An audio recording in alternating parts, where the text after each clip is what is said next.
নমস্কার, সকলকে স্বাগত জানাই অন্তরের শান্তি নিরে। একটু দেরি হয়ে গেল আমার এই ভিডিওটা শেয়ার করতে তোমাদের সাথে। আমার মায়ের শৃঙ্গারের ভিডিও এটা আমি মাকে করিয়েছিলাম ফলহারিণী পুজোর সময়। আসলে আমরা কিছু দিনের জন্য বাইরে ঘুরতে গেছিলাম বেনারসে, সেই কারণে আমি মায়ের এই ভিডিওটা তোমাদের সাথে শেয়ার করতে পারিনি, একটু বেশি দেরি হয়ে গেল।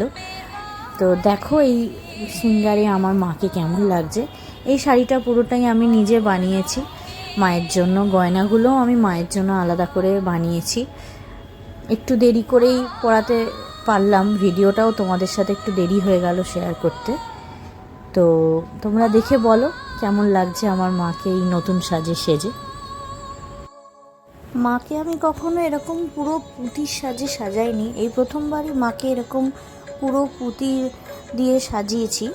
মায়ের মুকুটটাও প্ল্যানে ছিল না আমার বানানোর, কিন্তু হঠাৎ করে মাই আমার মাথায় এনে দিল। আর আমি প্রথমবার এরকম আমাদের টোপরের মতো মুকুট বানাবার চেষ্টা করলাম, করে মায়ের মুকুট বানালাম।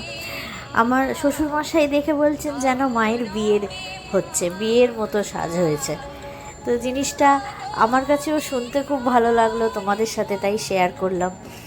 আমারও নিজে এই সাজে মাকে দেখে খুব ভালো লাগছে, যেন মনে হচ্ছে সত্যিই মায়ের বিয়ে হচ্ছে। মায়ের বিয়ের সাজ সাজিয়েছি আমি। মা আমাকে এতটা কৃপা করেছে যে আমি মাকে এরকম সুন্দর সাজাবার চেষ্টা করেছি, বা মাই বলেছে এভাবে সাজবে, তাই আমি সাজাতে পেরেছি।